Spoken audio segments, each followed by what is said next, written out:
Почему замазывание наших рефлексов тела крайне опасно?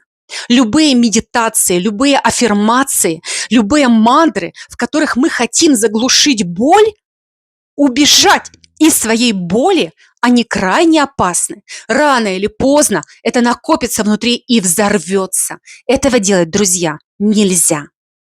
Важно любить себя, а не играть в любовь. Важно чувствовать любовь, проявить ее как навык, натренировать ее в своей реальности, полюбить свое тело, даже его запах и аромат.